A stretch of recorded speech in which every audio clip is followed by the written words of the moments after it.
What's up, fam? It's good to be back with another episode of the Top 10 Movie Podcast with Mike and Mulley. My boy over there is Mulley, who you're listening to with Mike. And we have another episode that I think is going to be jam-packed full of information. Last week or whenever you hear this one, you know what? It doesn't even matter. It doesn't matter. The last one we did, maybe? The last one we did was for y'all. One for them. Right. No, one for us. The 5 and 5 is for them. Okay, the 5 and 5 is kind of a shorter. So, yeah. All right. So the last episode that we recorded was the one for you guys. Now, if maybe you don't hear this in the same order, but regardless, whatever content you hear from us, it's all going to get released anyway for you guys. And we hope that you enjoy some of it, part of it, all of it. And if you enjoy even 10% of it, we just ask that you like, share, subscribe, all that good stuff. Maybe somebody else that catches a share from us you'll pick it up and maybe. You never know where this little podcast will go. I still would love to have like a special featured guest listener if they want to come on. Dude. Yeah, for sure. This thing's in its infancy still as far as I want a live show, dude. I would love a live show. Man, I don't know. My anxiety I'd clam up quick. Dude, I would shine like a diamond. You would. Dude. You'd be in your Rihanna bag for sure. All right, Mike. What are this man for being one for us? This is not a list that I'm looking forward to. So, please describe what we're doing and why. So this list is the top 10 most overrated movies. As always, like Mulley says, these are subjective. So if you don't agree with some of these, that's perfectly fine. Actually, we don't make these hoping you guys agree with us. We make these to give you our perspective. Yeah. And like you always say, when you close out some episodes, maybe spark you to make your own list.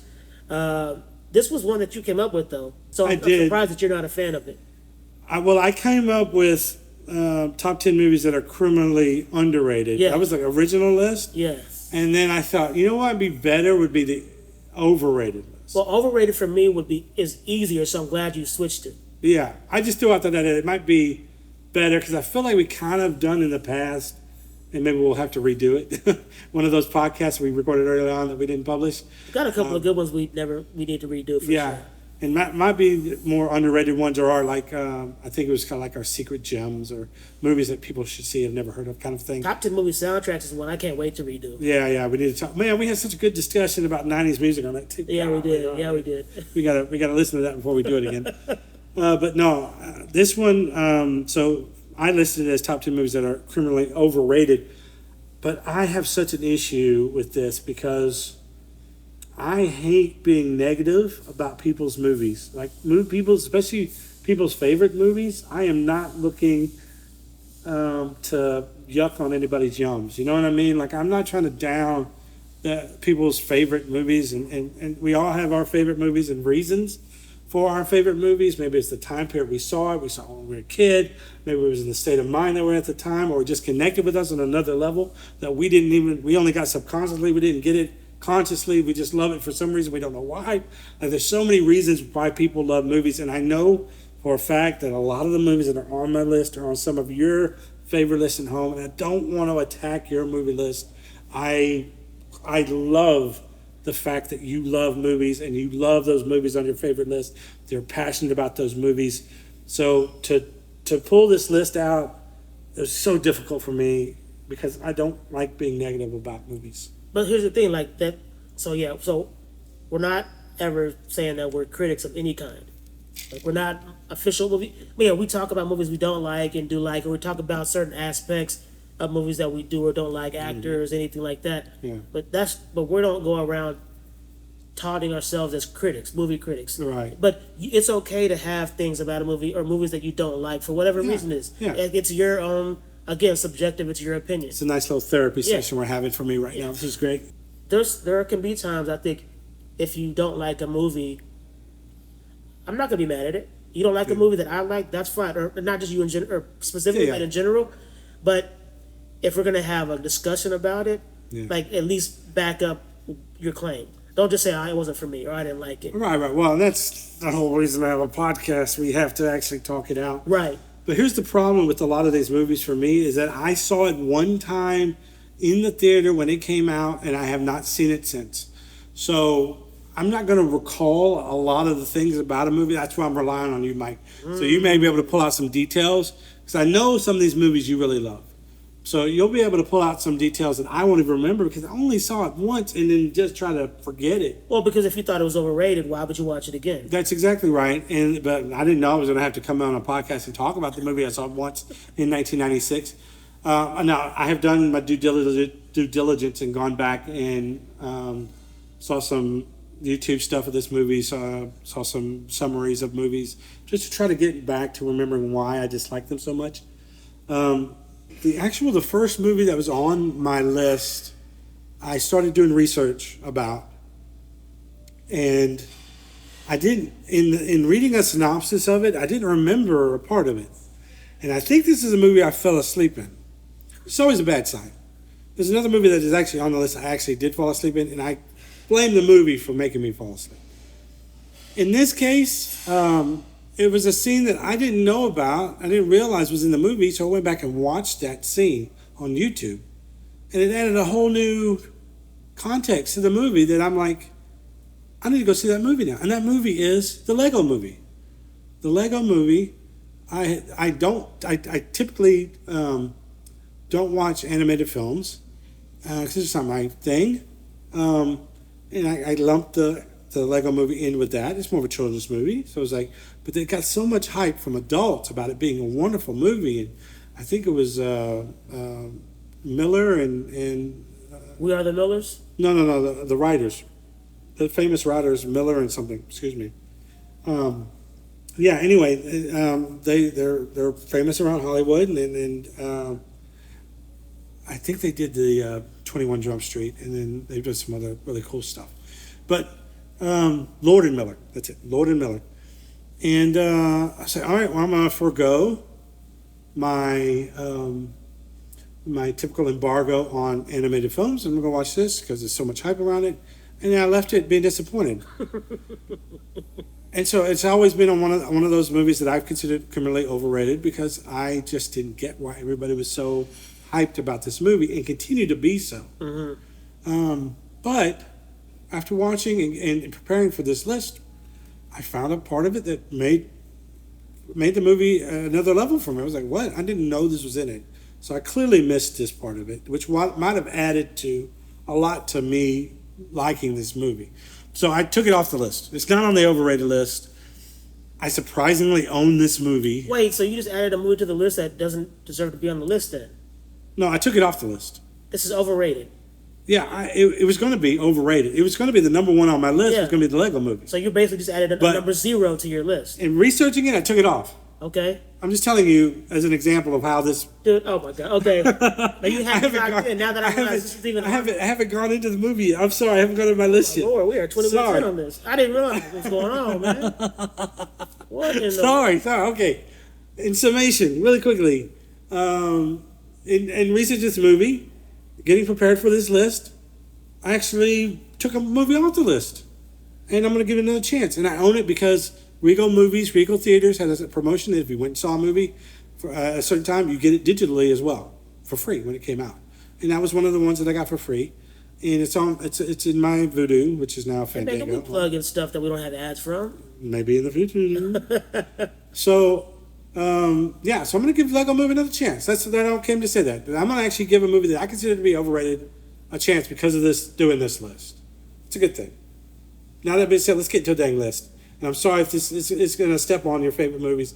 I ain't trying to do that, but I am. But there might be some things on this list. It might spur you the wrong way. But just hear me out and remember, it definitely doesn't devalue your love for your movies. So, I talk too much about mine. So your turn. What's your first one? Before I start. Oh, so you get a preface. Yeah, now. no. Oh, okay. I have a much shorter preface. We'll see. Sometimes. But I'm really out here. I'm chopping down big trees with this episode because he's on these streets right now. Yeah, I'm gonna. Anybody who hears this, I may actually get some texts or phone calls about this one for sure. Like you're talking about Alabama. I hear you. I try to piece it up with them, man. I'm trying to piece it up with Alabama. Yeah, I know. That was such a wild. It's ongoing. Last episode. Okay. But I mean, it's kind of cool because in a way, I went viral. Not for basically. Is that the whole reason we talked about it? I mean, I don't know, man. I don't know. In hindsight, It was your mind was so there. I think you're just the first half of that last podcast, which is the franchise mashup podcast, by the way. Mike went on this Alabama tangent on Facebook. I think your just mind was in it to start that list. You were just maybe like, so, maybe so, man. You're so focused on it. But I mean, you didn't say anything wrong. I'm just saying. Yeah, I showed Mulley the comment it's that I made. Fine, and people just extrapolated. Anyway, we're talking too much about something these guys don't know. Facts. Keep going. Yeah, listen to the matchup episode. You'll get Or Mike will take all this out and edit. Yes. So again, yeah, I'm going for heavy hitters on pretty much all of these. You're trying to gut punch our audience. And it's not like that I did it deliberately, but when I thought about movies that I, as in Mike, thought are overrated, this is what I come up with. You got some on my list too, I have a feeling. Yeah.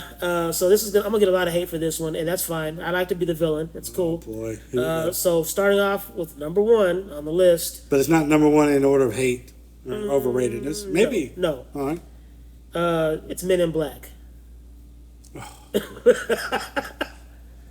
I told you I'm going for the fences. Dude, I don't know if Men in Black's on anybody's favorite list. But when you talk about how beloved it was when it came out, yeah, and so that's kind of what happened with me. We talked about this off mic, where I'm trying not to buy into the hype anymore before I see it for myself. But of course, in the era we live in with social media at our fingertips, the hype is everywhere. You know, it's like a disease that spreads. I live for that. So I think what happens is we are actually setting ourselves up for failure. We are. Because we hype it up, and then when we go see it, or we get hyped up by social media, then we go see it, and it doesn't meet our expectations. Lofty expectations. And it wouldn't be our fault. We just listen to what somebody or what people are saying online. So anyway, back to Men in Black. This was one of those movies for me. And I was never really just the biggest Will Smith fan. I watched Fresh Prince. I watched Martin. I was much more partial to Martin. So I love Bad Boys. You know, they're both in that. But at that time, when Bad Boys came out, Martin was the bigger, more seasoned star, especially when it comes to movies. Yes, he was. But by the time Men in Black had come out, Will Smith already had Independence Day. That was 2 years prior. This is 1986. So there was a bunch of hype about this movie. There was the video, the Men in Black video, was dancing with the CGI aliens. Oh my gosh, that song was so good. Yeah, well, I mean, it samples the song, the old classic soul song, "Forget Me Nots," which I love that song, the classic, the original. Yeah. So it's hyped up. I'm with my cousins in San Antonio in, I guess, summer '96, and we all decided to go see a movie. I was the only one against this movie. Everybody else chose this movie, so. So what do? I don't try to fight the people. I go with what the people say to make things easy. And I'm sitting in there and I'm very bored. I'm not really into the story. It just seemed too campy. I'm not a big camp person. Now I will say there will probably be future episodes where I contradict that statement. So y'all just keep that in mind. This particular type of camp didn't work for me. I'm not a big comedy genre person. That's probably my least favorite genre is comedy. I'm really hard and critical of comedy. And this just didn't work for me on any level. Like, Will Smith was still Fresh Prince in this. To me, he wasn't Will Smith, like, quote, yet. Even though he had done Independence Day, like I said, 2 years prior. Tommy Lee Jones, I enjoyed him probably the most in it. The graphics, even back then, being 16 years old, it just seemed gimmicky, seemed cheap to me. If it had stuck with the original intro, which was just him being a cop chasing this perp, and it was just a straightforward narrative from there on, and no other world with aliens and this and that, I would have been all in for that. But they took it a completely different direction, and I just didn't like it. Yeah. Simple as that. It seems like you went into it with your eyes wide open, like you're not going to like this movie already, because it's not your kind of movie. That's probably what it was, right? Yeah. So your overrated part of it doesn't come from being disappointed by the movie necessarily, because it was as bad as you thought it was going to be, but you just don't get why everybody else regards it so highly. Right. So it's overrated to me because they all have pumped it up to be this amazing movie, and I get it because that was in the time where they were pumping out Will Smith everywhere. He was everywhere. He was like the superstar. Dude, that song combined with the movie, combined with the look, the glasses. I wanted the glasses, the neuralizer, the tech, the makeup, the aliens. Yeah, it was huge. Yeah. 96. Yeah. I get it. And look, anything that's Will Smith right now might even be seen as a little tarnished. People might not look back at it as fondly because of his later actions. I mean, people are loving this latest Bad Boy. And it seems like people have forgiven him for that. And, well, I thought it was stupid to just condemn him off of that anyway. Yeah. What made it bad was he already was having a decline in his Hollywood career. And now this comes to the forefront with everything that's going on in his personal life with Jada Pinkett Smith. And the slap happens, and that's interlinked together. It was just a bad timing for all that. Well, I think the worst part of it was the fact that he won the Oscar. That should have been the pinnacle. Yeah, that was nasty. That was nasty, for sure. And that he stuck around to accept it and then give, it was nasty work all around. Okay. I don't agree as far as I like Men in Black, but I get why. And I respect you for that. I'm sure hopefully that's the way our people feel at home. When I say this movie, for me, I think it's just overrated. I don't get the hype for it. I didn't understand at the time. There are definitely some great performances in it. Javier Bardem is masterclass actor in it. But No Country for Old Men, what is that all about?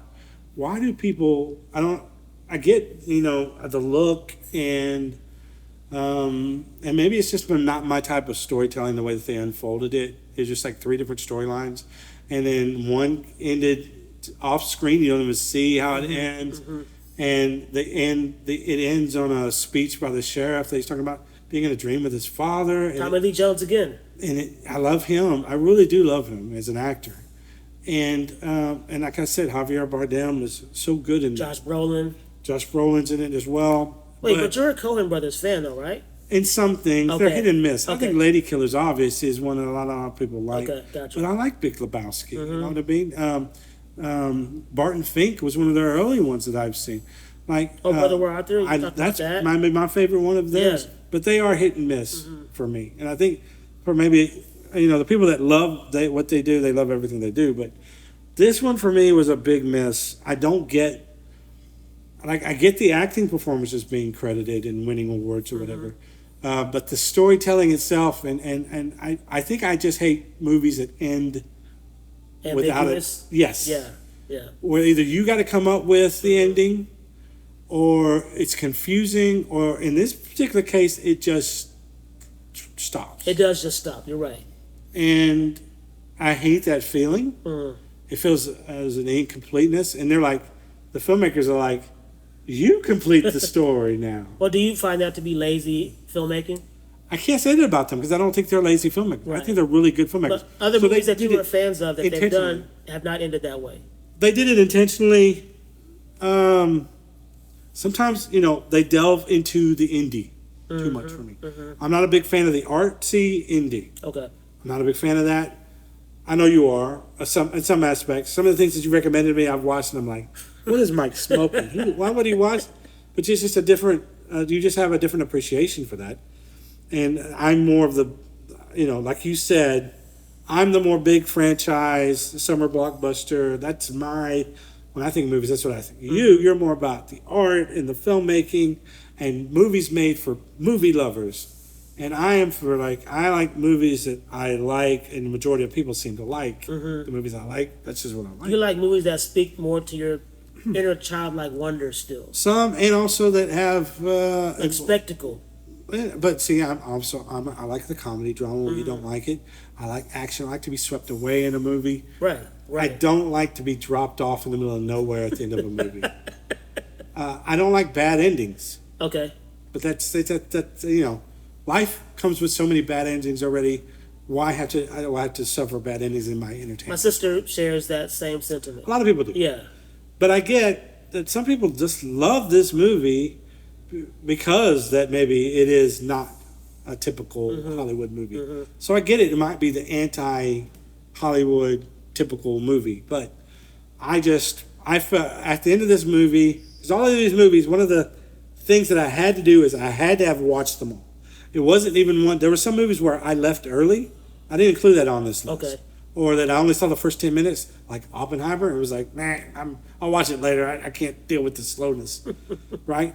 But these I've seen all in totality. I've seen them all throughout. I didn't stop.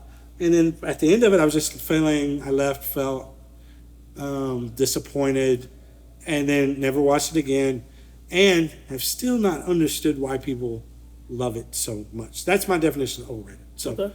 No Country for Old Men, very high on this list for me. Actually, I don't have anything to say. I respect what you just said, and that to me kind of speaks for itself. There's nothing I can add to it. There's no point in trying to convince either of us to come on your side. We're not doing that. The reason why you didn't like it is because maybe you didn't understand this, or like there's a secret meaning to this. Right. Yeah, we're not having a debate here. But now there's a debate to be had that, and we've talked about this, overrated. Just because you don't understand the movie doesn't mean that it's overrated. I get it. One of the more confusing movies that I ever watched was Mission Impossible, the first one. Like there was so many plot things going on and so much story that was happening. I couldn't keep up when I watched it originally, and it left me with a little bit of a blah. I love the action, so that game ended up a thumbs up for me. But story wise, I didn't get it until after watching it again, and then I watch it again, and then it would seem like every time I watch it, I get something new from it, and I get more enjoyment every time I watched it because I could see how all the puzzle pieces fit together. Then initial watch, I just couldn't. I was just taking it all in. And I couldn't. So maybe that's, in the case for some of these movies, that maybe I need to watch it more to really make those pieces get together for me. But I'm not going to because they didn't get me with the first watch. I got you. I respect that. But that's not my fault because I don't get it. It's not their fault because I don't get it. I just don't get it. Sometimes you run the light even though it's already red. Sometimes you got to get to the destination no matter what. Well, that's more about indecision. Sometimes, at some point in life, you got to make the decision and go with it. And sometimes you're in the red doing that. That's it. Yeah, it takes your chances. All right, so what's number 2 on your list? Although maybe not ranked number 2. This one you might agree with, or at least you won't think I'm just completely tripping. Yeah. But this is a movie that was discussed in our mashup episode. It has to do with vampires and werewolves. I didn't watch it, but go ahead. This is Twilight. Oh, good Lord! You don't get why young girls like this movie? And again, like I've said on this podcast many, many times, I was tricked by the initial trailer into what this movie was actually going to be. Nowhere, you go back and watch that initial trailer, nowhere in that 2.5 minutes does this allude to this being a straight up love story where this human girl has to choose between a vampire and a werewolf. Nowhere in that trailer does it even allude to that.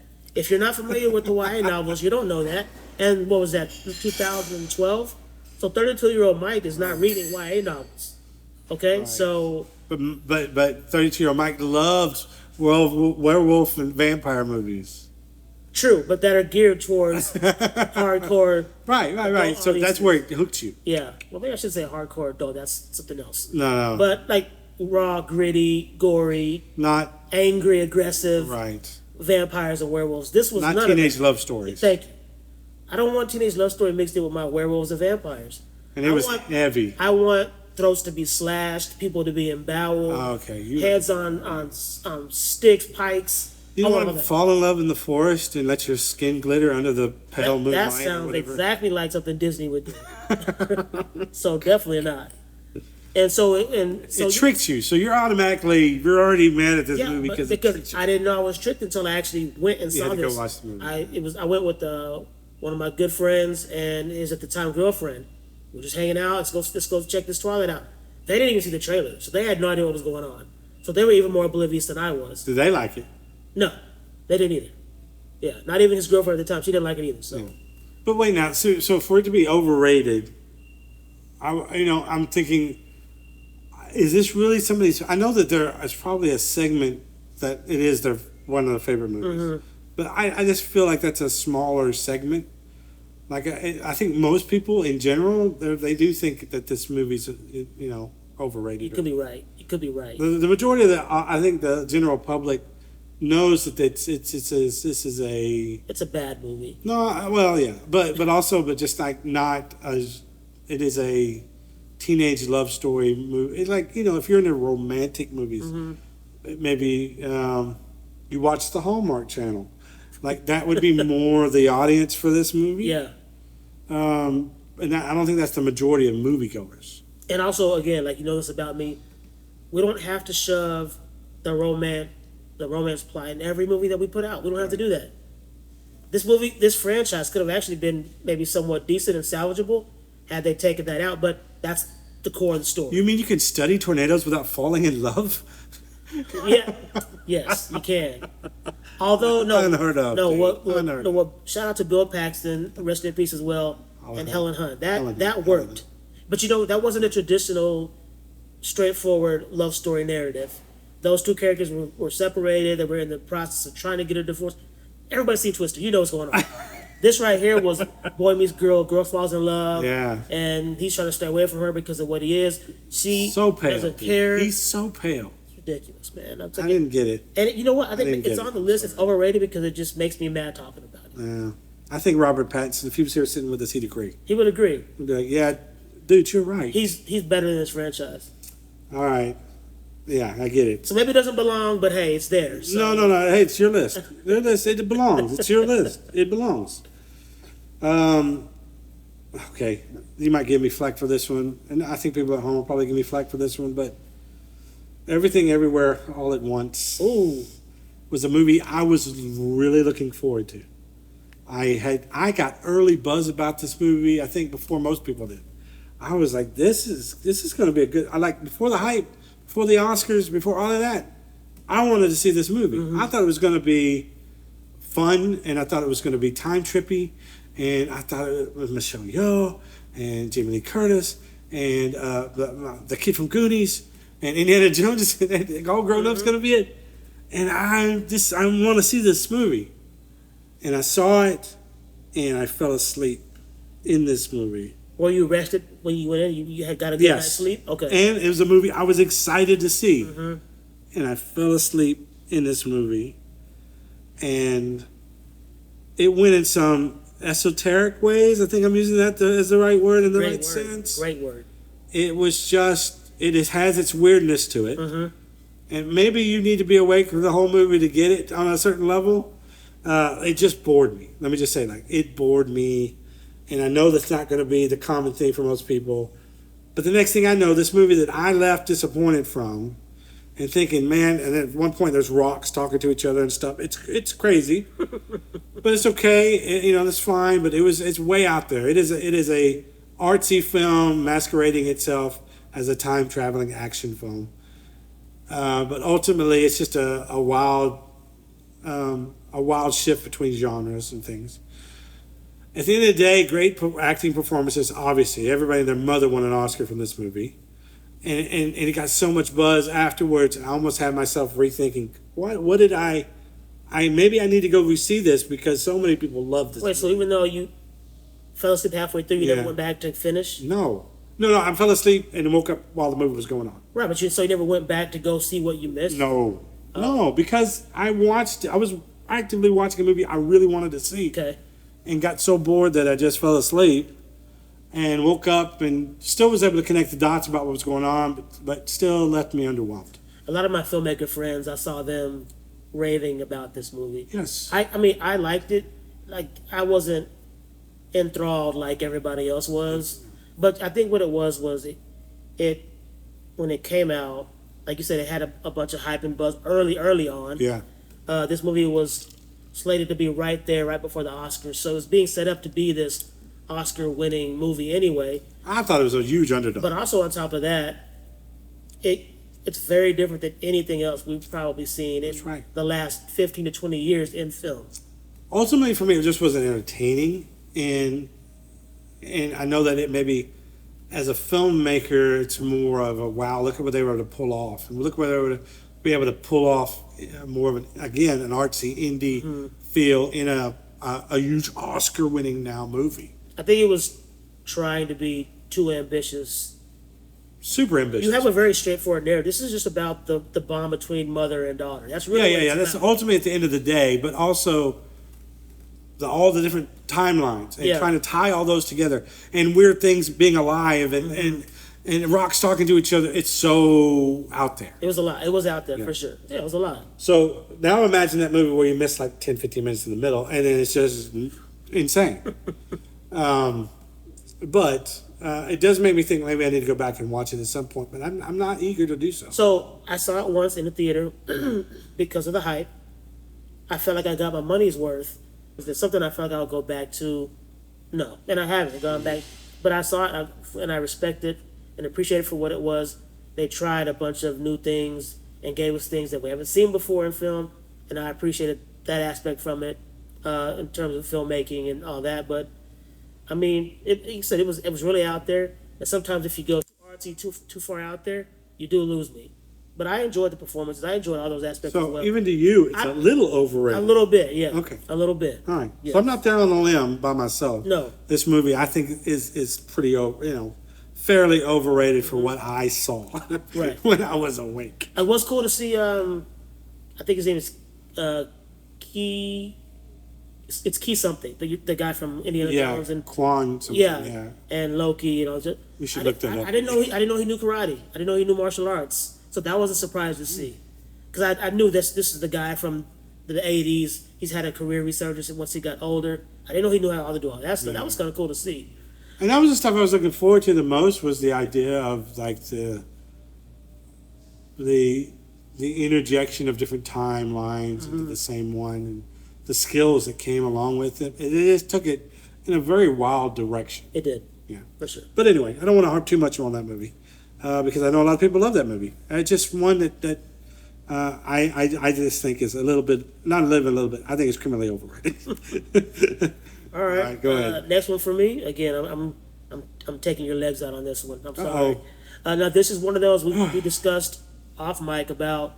Maybe it's on the list because of you missed the window of when it was like the quote unquote movie to see. Yes. Like it was many years later. There's a ton of movies that I saw that would come out in the 80s. I didn't see until 10, 15, 20, even 30 years later. Yes. Some I can appreciate because of the time period, and some that I just flat out don't get it. You missed the boat on it. Yeah, Beetlejuice was one of those for me. It's not on the list, but Beetlejuice was one of those that I saw for the first time maybe 2 or 3 years ago, and it just completely missed the point of it, didn't get it.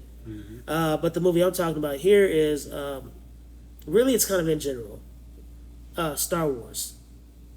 Okay, which one? No, like in The general. original. Oh, in general, the entire franchise. The franchise. But if I had to pick one specific movie, it's going to be A New Hope. Ooh. I have a lot of friends, you're one of them, who saw this when it was in theaters or shortly after it was released on VHS. Yeah, pretty early on. Yeah, and they're all just enthralled by it. And, It is. Caught up in the moment of the spectacle, and I could see why, but I've tried to watch this movie multiple times, and each time I watch it, I find myself questioning, why am I sitting here trying to make this happen, trying to make it work? Sometimes it just don't work. If it don't work, it don't work. When did you first see it? So 2 things. I saw this movie after I saw Empire Strikes Back and Return of the Jedi. Okay, you Then I saw went it totally out of order. Yeah. And so by the time I saw this That's movie is part of far inferior to those other 2. To the point where, and the whole ending with Obi-Wan and Vader, that fight at the end, that was just terrible to me. Hated all of that. The thing is, it's just like, oh boy, that's just a weird way to watch it. Because Empire is often called the best of all of them, but it is built on the foundation of the first one. So to start with Empire, which is such a negative step but what wonderful. It's like, it's really literally joining in the middle of the story and reaching the apex of the story in that middle. But not having, it just doesn't, again, gravitas to the first, because the first started it all. But Right. Yeah, so I think now we're definitely getting into the diagnosis. I'm doing a house MD on you of why you don't like it, and this is one of the. Now you said 2 things. Now. So the first one is you watched them out of order. Yeah. What's the second thing? The second thing is when I actually did go back and decide to watch it, because then I was privy to the fact that this is a part of a trilogy. Yeah. This is before episodes 1, 2, and 3. This is pre-1999. I decided to go back, and so even then, still in my late teens, I was just like, nah, this ain't it. This is. I wonder if you watch Matrix Reloaded first and then watch The Matrix, if that would feel Okay, The now hold Matrix on, because would be bad. that would also assume that we're putting the Matrix in the same caliber as Star Wars. Are we doing I that? would say, in far as fandom, Okay, fan love, yes. because for me, I But, would like, say of course, Longevity. Part 3 isn't out. We can revisit this conversation in 10 years. I would say Oh yeah, Dune 1 and 2. So somebody sees Dune 2, Yeah. then Dune 3, and then presuming that Dune 3 is as good as Dune 2. Yes. Yes. Then they assume Dune the first. Then they hate Dune the first one because it's not as good as 2 or 3. Right. That could be similar. Yeah. Or you see Dune 1, Dune 2, the new ones, then you go watch the Dune from the 80s. That's a great comparison too. And then you're like, that sucks. That's trash. Yeah, for sure. Yeah, that's tough. That's tough, man. That's Yeah. tough. Star Wars. Woof. You're cutting a lot of knees, bro. You're cutting a lot of knees. I know, Now, man. I have a feeling that the people that are listening to these kind of podcasts, I think they're more your kind of person than I, film wise, because I'm more of a general public type of, top box office kind of Yes. film guy. And you're more of the I'm interested in the filmmaker. And I am too. I know, but you're more so interested in more cliche films and things that speak to you as a filmmaker more than a watcher. And I'm more of a watcher than a filmmaker. Yes, exactly. And I think people who listen to a movie podcast might be more on your side of things than Maybe so. You know never what I know. mean? Yeah. So I personally am of the belief still, Star Wars is a big pull. it is, man, and and to put that at number 3, and that's to have 7 It's to one go. of the most criminally overrated movies ever. That, is Star Wars: A New Hope. Okay, let me ease your pain here. I I think like it. No, I like the it. other 7. Well, the next one's gonna be rough. Okay, Let's so, move on. yeah, We'll get let's to keep it. going. There you go. Good. So that was it. Number 3 for me, Star Wars. Okay, so I'm gonna hit you in the gut for this one. This is payback. No, this just is the next one on my list, all and it right. just happens to be a great counter punch to you. Of course it does. But I think you'll get why. Interstellar, Ooh, yeah, that hurt, man. the thinking man's Star Trek or Star Wars, I guess. Again, I'm probably saying the word wrong, but esoteric in it, and especially its ending, having the whole bookshelf thing with Murph, and it actually being the father. Spoilers, and that he's in this when he enters the black hole at the end. He enters this. Looks like a huge library of construct that's been constructed by, I guess, future humans in this case. Yes. To get him to communicate with his daughter, to tell him how to save mankind. And the only reason I know that is because I've watched about 3 hours of explain the ending, explain Interstellar to me just so I can get to that point. You're not alone in that. You're not alone in A that. movie that I have to watch a 30-minute YouTube video to explain to me is a failure by the filmmakers on some level. Okay. They didn't get it across enough. And maybe I'm not smart enough. Maybe I was just too confused by the movie. But at this point, I have seen thousands of movies. I've understood the vast majority of them. And if I can't understand yours, it's likely your fault and not mine. Because I have seen so many, and there's been so many examples, and you want to take it to a whole nother level. But here's the thing, because a lot of filmmakers get up their own butts. I think that's one of the reasons why we see older filmmakers who have had success in their younger years can't reaccomplish those things. They've gotten so much success that they're able to do whatever they want, and then when we watch them do whatever they want, they do stuff like Interstellar. Yeah. Which is they create this I'm this mind thinker, this thing, this Ad Astra type. I'm going to formulate the direction of this, and it's going to go in weird and wild directions, and people are going to love it. And people do love this film. Right. And there's a lot of things to love about this film. There's a tactileness to the space travel in this movie. It feels like it could be something that actually we would do. Right. There's the drone at the beginning of the film. We use drones today, similar ways, right? And then the worst food supply is going down, and we need to find something to save it. and ultimately this isn't a mission necessarily to save the Earth at that time, and there's so much I can go. I don't want to go too far into it, but even to the robots seem like doable robots to me. You know, Yeah. important characters in the movie too, and particularly one, very important. Matt Damon has a great turn in this movie too. Acting wise, love it. Yeah. Love all the actors, great actors. They're taking you on this wild adventure, and it does some unexpected things, surprising things. The amount of time that has passed on that ocean planet. Mm-hmm. I think it was the ocean planet. Yeah, I was gonna say that. Great. I love a lot of Christopher Nolan things about it. The ghost thing at the beginning and the ending is where I trip up the most. I think it trips up most people there. Yeah, it does. Visuals are wonderful. At the end of the movie, I just felt, why did you? I got a satisfying ending. Mm-hmm. I just didn't understand it. And again, not understanding a movie on first watch is something that's happened before to me.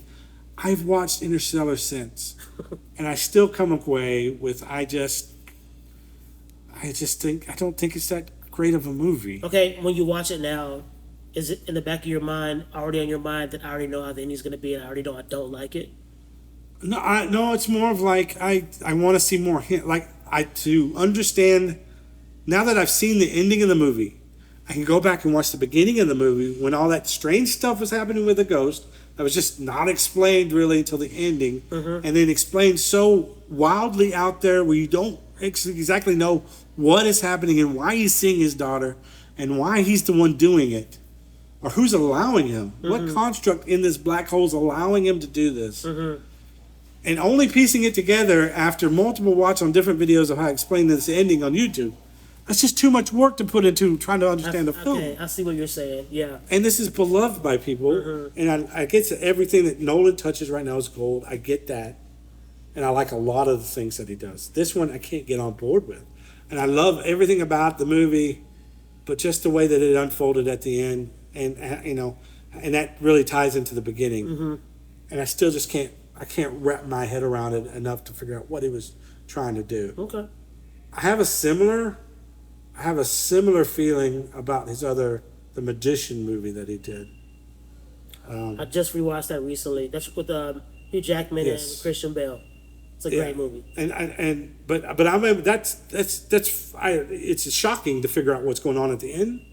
But I was able to watch it and figure out, oh, okay. But it's crazy to get your mind around that. I just can't get my mind around Interstellar. So is it that the idea is so far fetched, like you just can't fathom it in your brain? And then I think it's a failure on his part not to better explain what happened when he went through that, and better connect it with what was happening to Murph at the beginning. Gotcha. I think with those are all great, excellent points. But I think with Christopher Nolan and a select few other directors, they give you two types of mental stimulation in their films. One is more visual and one is more intellectual. So your mind is constantly already, the gears are going, because you're looking at something that you know you've never seen before, because Christopher Nolan, and then he's going to introduce some very, very fringe ideas that really make you they make you uncomfortable, and that they push the limits of what you perceive as believable or that what you can fathom. So maybe in that second aspect of the simulated part, some people are just like, it's too much for me to try to figure out. I don't want to. I'm here to be entertained, to see something I've never seen before. That's cool. Great story, great acting. But now you're also asking me to do a little bit more, and that's not what I paid for. And that's not a history I have with him, because there have been other movies that have been Inception. It's a very trippy movie. You got to get your head around all the different dreams they're passing through and whatever. I was able to get through that fine. The biggest riddle of that movie at the end was just whether he was actually in a dream or not with that spinning top. Right. So and we talked about the Magician movie that he did. What about Tenet? Tenet, yeah. That might should be on my list, but overrated? I don't think it's lived long enough yet. Yeah, and I don't think people love it the way that they love. I don't think they do either. Interstellar. Yeah. But no, he just didn't tie it in a bow, and that left. And what that did was, it made what was happening at the beginning feel as invalidated because it didn't pay off in the end. Okay. Because I didn't understand how he was able to make that connection, and for some reason I was supposed to understand that there was this, all of these parts of the library are all different spaces in time, and that he needed to move down these things. But what was generating that? What was behind all of that? And then he gave us a really great ending where, our guy makes it back and he gets to see his daughter as an old woman, although it's kind of sad because it's at the end of her life. Yeah, yeah. And then and then the hero's going to go back and save, or at least go be with the woman that was left behind. And Hathaway's character, yeah. He tied that part of it in a bow, but the explanation of how we got there, because it was so ambiguous, like he didn't know. It was just it was a 2001 inspired Yes. craziness that you have to. Maybe in his filmmaker mind is like, oh, people are gonna have to watch this for years to figure out what I was. I don't like that. Okay. I didn't pay for years of study. I want to know the story. Right. You introduced me to the story. I want the complete story. I don't want you to have to make me try to figure your brain out. A movie can have a true legacy without having to put all the extra abstract in it, without having to make you overthink. And that's why I think sometimes movies are better with overseers. What do you mean? Okay, so a lot of filmmakers complain about studio interference. Not too many notes. Sometimes they need notes. Okay. Because when they're out there on a limb on their own, they're in their own brain, and they're wrapped in their story so much they can't see it from an outsider's view anymore. You're right. So the most simplest example is ADR. Filmmakers and the people that are involved in the film, they have read the script and they know what an actor's supposed to say. And the actor says their line, but they mumble it. But because everybody knows what they're supposed to say in the script, they know it word for word, or they've said it multiple times, they know what that phrase says. So they interpret it in their own minds through their ears, that they're saying what they know is in the script is supposed to be said, and they've heard them say it over and over again. But then they go into the sound booth, and sometimes it gets past them too, because they read the script. They're like, all right, he's supposed to say this. And then it gets out in films, and my parents are like watching the TV, like, oh, turn on the closed caption. I don't understand. Go back and turn on the closed caption because he just mumbled through that line. How does that mumble line get through all the way to a streaming service? Yeah. Because they're so into the script, they've heard it all, they're reading it, they know what needs to be said, and they just interpret it in their own minds, and they're saying that. But in actuality, the output is marbled. It's garbage. It's like grumbled. It's mumbled. It's. See, I like when you get into your nerdy film bag. This is what I like to hear, man. Well, that's the same with filmmakers. Yeah. As they get so trapped in their stories, it makes sense to them, but they've seen it thousands of times in their head, so it makes sense to them. But people that they don't have fresh eyes, and this is not an original concept by me. Orson Welles says this. One of the things that he said, and I can't do it verbatim, and this is the spirit that I got from it, but Orson Welles basically said that virgin eyes make the best films.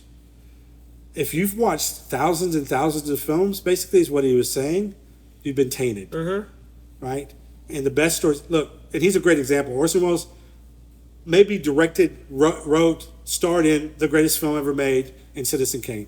He did that when he was 25 years old. Do you think he knew all that he needed to know about filmmaking at 25? Right? Now, he had the best cinematographer probably at the time working for him. And the reason why that cinematographer wanted to work for him came to Orson Welles and said, I want to work for you because you've never done a movie before. And you don't know what's right and what's wrong to do. The people that have virgin eyes, and that's what I think is happening with a lot of our filmmakers, is that you'll see early successes from a lot of these guys. Right. They'll be known for one film, and they can never recapture that magic. The guy that did Jaws also did Ready Player One. He did one when he was in his 30s or early 20s, and he did one when he was 50 or 60. Don't you think the film should be better because he has 30 more years of filmmaking experience and storytelling experience? But nobody's going to say Ready Player One is a better movie than Jaws. Ever. No, it's true. It's true. So mine was Interstellar. Yeah, And that was a wow. big old rant. So we probably have to Already in an work through hour, this. and we're not even halfway. This is going to be No. fun. So, Okay, we'll get through this. We'll get through this. Bro. but we're not going to rush, but we'll get through them. All right. Just hang tight. I'm gonna rush, but go ahead. Oh gosh. Next one for me. Again, I don't know how we keep doing this, but perfect segue. We talked about Christopher Nolan with Interstellar. This is also a Christopher Nolan film. This is The Dark Knight. You're killing me. This is you're killing me, this man. could possibly be Star Wars and Dark Knight in the same list the is overrated. one list where fans are like, I liked Mike the first few episodes, but then we got to this Yeah. episode, I can't trust his takes anymore. This might be the one. I don't know. Well, you just listen for me then. You're good. So, well, yeah, they love you too, but the next episode we do, I'm gonna have to try to win some of these yeah, fans. you're back. gonna lose some. But yeah, No. and this makes me a case of I've seen it too many times. Yeah, to the point where it's like every time I see it, a little bit of that flare and that luster just gets chipped away at, man. It's like chopping the tree down. It's like every time you watch it, every time you a little closer to getting that tree to finally fall. And every time I see this movie, It just becomes more and more overrated to you.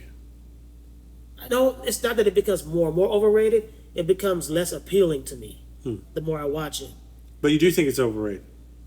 I do. Why? Because for one thing, I have a thing about Batman versus Superman. Like, not the movie, but just in general. Yeah, I have something against the movie as well. Everyone flocks towards Batman. Oh my gosh, Batman's amazing. Oh, prep time, he can stop anybody, this, and this. I'm like, Superman doesn't need prep time. Superman is already perfect. He can do all these different amazing things. Doesn't need prep, doesn't need to prepare. He doesn't need money. He doesn't need a billion-dollar business. He's for the people. This guy's doing it really for himself because he's got childhood trauma he hasn't worked through. Right. This guy lost his whole civilization, and he's still looking at us like he's going to save all of us. It's that kind of thing. So I think maybe it's because people have maybe believed that Batman is superior to all these other superhero characters, and he's so much more beloved. Like, why are we all in with this guy who has childhood trauma, and he's just taking it out because he has these resources, but then Superman gets no love?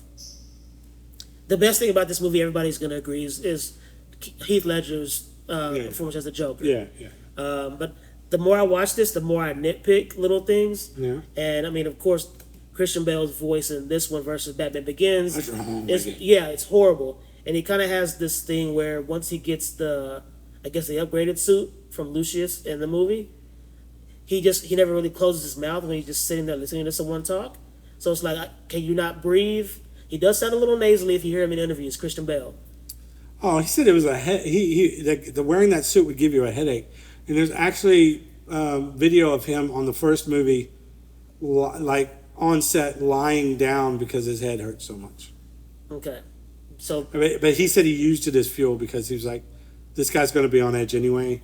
And so he's going to be irritable. So okay. he used it as motivation. okay. Well, I mean, and I respect that, but Christian Bale is one of those method actors, so I can respect that aspect of it. But Yeah. So watch The Machinist if you don't think he's yeah, a great actor, first of all, physically anyway. I don't know, man. Like, it's not the movie I used to think it was, if that makes sense.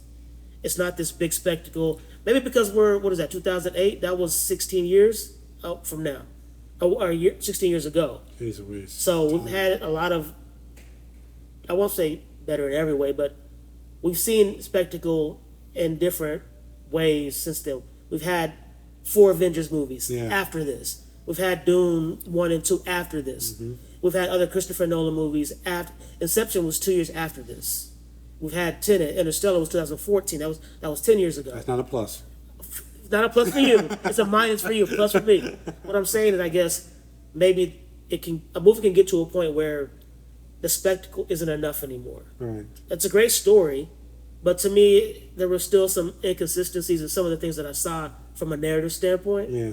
And I really just find myself, if I watch this movie now, I'm really only watching for the Joker sections. Anything else, I don't really care too much for. I'm surprised by that pick. No, that's good.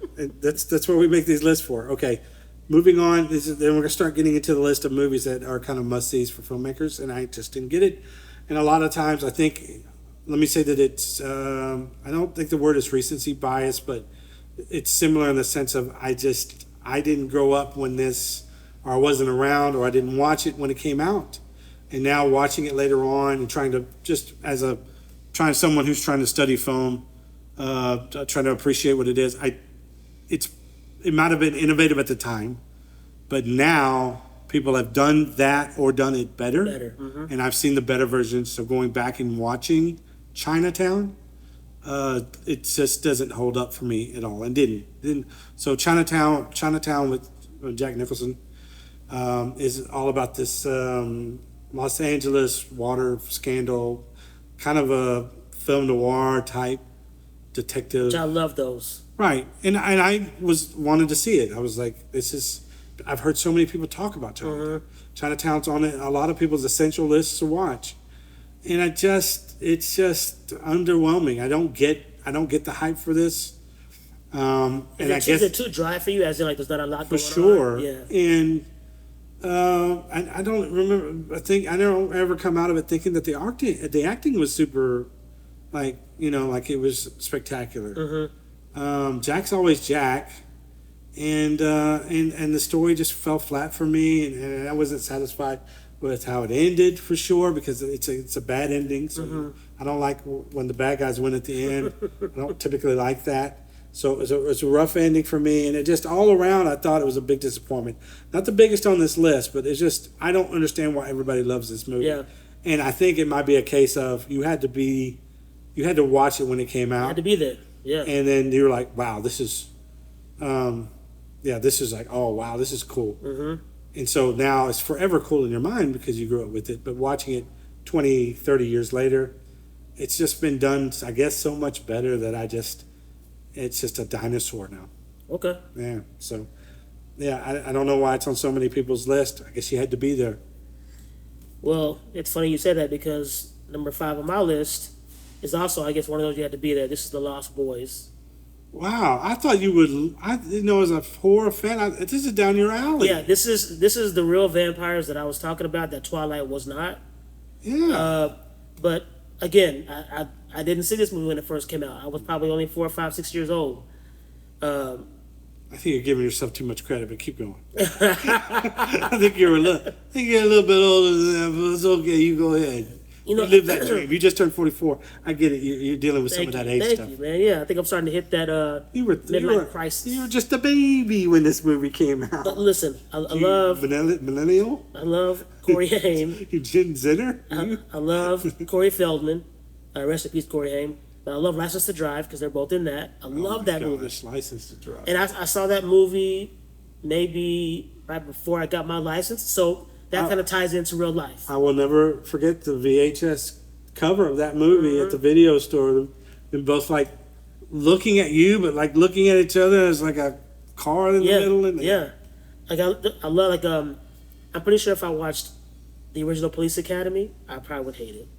No, yes, you would because you don't like comedy. But I loved it back then, Oh, but so you don't like comedy. You're a person that hates laughter. So let me clear it up.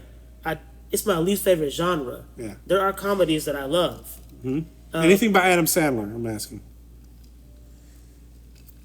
That is a wild comedy. For me, Click, and that's not people. That's only because she's in it. No, but I'm saying most Adam Sandler fans that I've spoken to, Click isn't high on their list.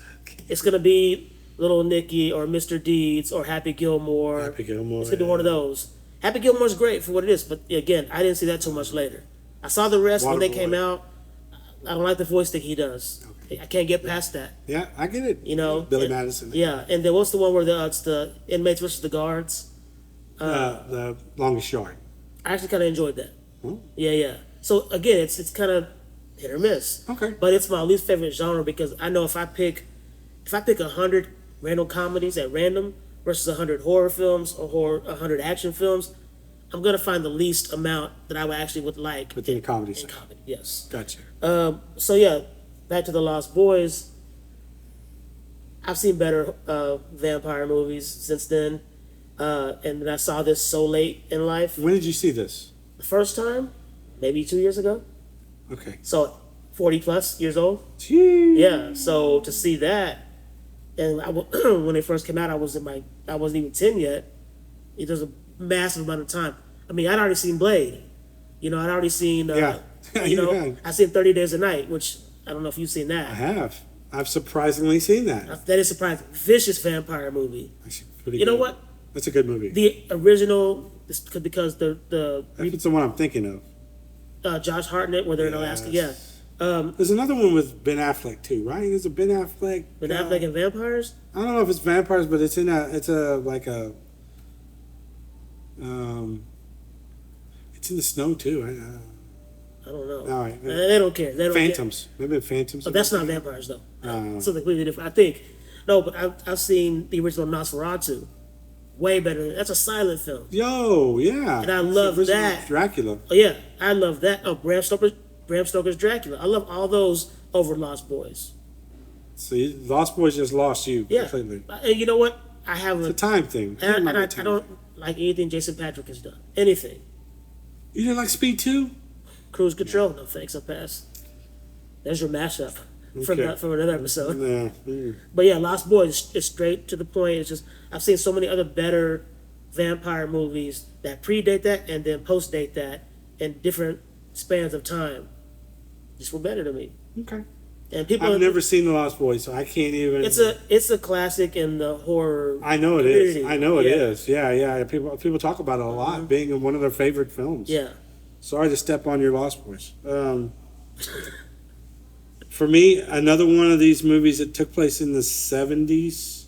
This one spoke to the violence of the Vietnam War. Apocalypse Now. A lot of people have this on their must-watch list of. I know what you did. Yeah. You looked up the top 100 movies or whatever, and you just picked some off of that list. Because I saw a bunch of these movies on your list on this list. No. I did my research. Oh, okay. Trust me. I went through people's top IMDb's top 250, Yep. Rotten Tomatoes top 100, or vice versa.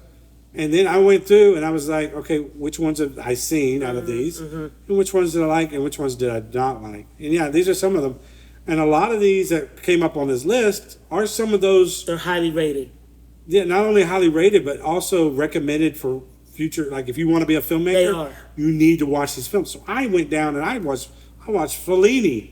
I watched these, these movies that I should have no reason to watch other than I kind of maybe I want to be a filmmaker one day. I need to watch the essentials. Right. And then come away for like most of them not liking. You know what I mean?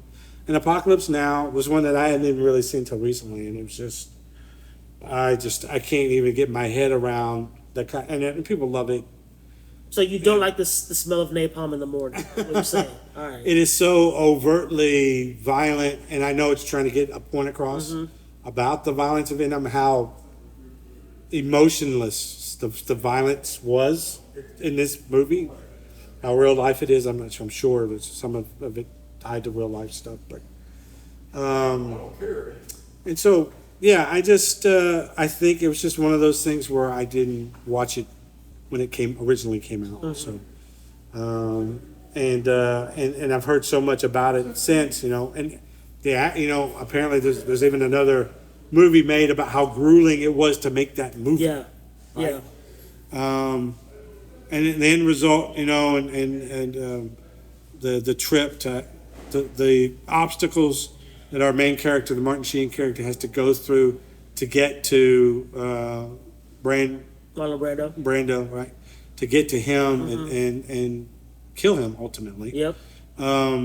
It's some crazy stuff, and it's. I know that it's not shock value, that they're really trying to put a message across about the violence of the war purposely. Yeah. But man, it's just something I don't enjoy. So Tropic Thunder's more your bag. Honestly, yes. If you give me the choice between Apocalypse Now and Tropic Thunder, I would watch Tropic Thunder because at least it's lighthearted, and this is just so. I don't know if you have to be in some kind of a mindset to watch Apocalypse Now, and I wasn't in the right mindset, but yeah, I don't get it, and I think it just has a lot to do with the time. So here's something I fall victim to. Then I'll go to mine real quick. I think sometimes, at least for me, I'm not gonna speak for you or anybody else, I can discover information about a production of a movie that I hadn't seen but I wanted to, and then maybe once I get that information, it kind of makes me say, okay, you know what, maybe never mind. maybe it's not worth my time to watch it, or maybe finding out that information makes me it prioritizes me more to watch the movie. It could be either or, and like for me, I know a little bit about how troubled the production was on that movie, and it's like maybe this isn't really worth it. But I keep hearing it's a cinematic masterpiece, so I have a growing list of movies that I haven't seen. Many of them I'm sure on the list that you looked up for this. That even as I was doing my list, I came across some, and some you've already mentioned, like Chinatown. I need to go back and do my due diligence, like as a filmmaker, as a someone who wants to do this at the highest level, and just watch them, and watch them maybe from a different lens than I would have had I not set out on this journey, which would have been just a regular person who watches movies, but maybe look at it from a filmmaker perspective, and then that maybe gives you different insight and have a different opinion about the movie in totality. Mm-hmm. And I think it might be the difference between watching for entertainment and watching for education. It feels like Definitely a difference. this is like if I was studying the Vietnam War, then this and Platoon and some other movies that graphically showed. Mm-hmm. Like then maybe that's the mentality that I should have had it going into it as more of an educational thing, but it soured me on it, and I'm like, nah. Well, this is one I think is criminally overrated. I can't recommend this to anybody. Who would I recommend this to? Right. Oh, you going through a good time? Let me get you a downer a bit. You know what I mean? Like there's no recommendation. I mean, you'd be surprised, but hey. I know it. All right, don't take it out on me, folks. All right. Next one for me Next one. is True Lies. You are I told you, swinging for the fences with this one. This one hurts the most. Is that odd that Star Wars and Dark Knight didn't hurt the most than True Lies? Like I saw it when it first came out, thought it was cool. Saw it much more recently, and I was like, oh man, this movie didn't age well. Again, I'm really finicky when it comes to how you blend comedy and action together. In the mashup episode, talk about I would put together Lethal Weapon and Bad Boys. The mixture of comedy and action in those movies was like chef's kiss. It was perfect. Yeah, seamless. Yeah, this was not. This was like at some point a straight up comedy movie, and then at some point it was action. Die Hard does a really good job of comedy and action because it's one guy and it's just the moment. He makes the moment funny. We're purposely writing jokes in here to make these moments funny. And to me, it took me out of certain situations in the film. When they're listening in to the wife talking to the guy. Oh, yeah. You know, and Tom Arnold is his name, the comedic psychic. To me, just didn't fit in that at all. I think it's his best performance ever. Like, I don't like him in a lot of other stuff. I liked him here. Like, I'll admit, I'm not even really familiar with his body of work. Yeah. But this here, I was just like, this guy doesn't fit. But you know what? I have to give a lot of movies in the 90s some grace because I always look at that decade of filmmaking as like, we're trying to figure out how we're going to pivot this industry to what it's going to be. Like, we had the gritty, inappropriate, sex-crazed, drug-fueled, macho alpha male explosions in the 80s. Now we're going to start to maybe try to do some lighthearted things, throw in some comedy, blend those genres. So a lot of it for me just didn't work. But I felt like they were just trying to figure out where we're going to go, how we're going to end up. And then we get movies in the 2000s moving forward. I think we were back on track. So 90s was like, let's just try everything and see what works and see what sticks. And for me, this felt like that. I liked Eraser way better than this. Ooh, boy, that's a tough statement to swallow. I like Eraser better than True Lies. And the James Cameron of it all didn't sway you. It didn't because, it just didn't. One of these movies is on the list coming up, so we'll discuss James in a minute. My next one up is the Social Network. So, this one hurts. Aaron Sorkin and David Fincher. Come on, man. Aaron Sorkin is. I love Aaron Sorkin's writing. I liked The West Wing. I liked what he did the news program on HBO. That show. I like typically everything Aaron Sorkin, and I didn't have a problem necessarily with the witty banter that goes on in this movie. Mm-hmm. But ultimately, it is a movie whose story is incomplete. about a man that I think the majority of the public dislikes, and it did little to nothing to help make him flesh out his humanity at all. But was the point to do that though? I don't think it was. But it just portrayed him as this one thing, and that's kind of all that he is to me. Well, public perception, even to this day, is still of that. Right, and there was no nuance at all to that. I didn't think that the choices that he made, it just seemed like it just fit the public narrative, and that's it. And I don't know. I would imagine he's not associated with the film at all, but Yeah, he's not. but there's another side of that story, I'm sure, that was not portrayed in that movie. What the way I felt about him going into that movie is the way I felt about him leaving that movie. There was no character arc in that movie. No redemption, no nothing. Everyone else around him seemingly had one. And you get the reason why the twins were mad. You get the reason why Andrew Garfield was mad. And he just, on his way to what this singular focus that Jesse Eisenberg has, Mark Zuckerberg, that it just never wavers from that, no matter what kind of a thing. And it's almost like no matter who he hurts, no matter what he has to do, this is his brainchild, this is his baby, and he'll undercut or do whatever he needs to do to make it. And he's still successful today, and he's still more known than any of those guys that are there. What's the point of the movie? Well, it's basically just telling you about the history of Facebook, how it started. Zuckerberg is Zuckerberg. Yeah. Who you think he is who he is. But let me say this. I like the way they shot. I like the writing. I like the actors. Justin Timberlake, a surprisingly good performance from him. Probably his best. So, all good things. But at the end of the day, why did I feel bad at the end of that movie? He's sitting in that conference room by himself. There was a semblance of humanity that he showed there kind of at the end. And then it was just gone. And it was like that was the most that you got the entire movie. I don't know. There's just it's almost like an android trying to is unable to get his human side to come out. He desperately wants to be liked and accepted and part of a friend group, but just could never. His passion for Facebook or the project won't allow him to be like whatever his drive is. It won't allow him. Like it's just this surface level human of drive and screw over. And I don't, by the end of it, I was disappointed by the movie. And in future reflection of the movie, I was like, what's the point of the movie? See, my interpretation of the ending is I didn't feel bad for him at the end. I wasn't rooting for him at the end because I looked at it like this.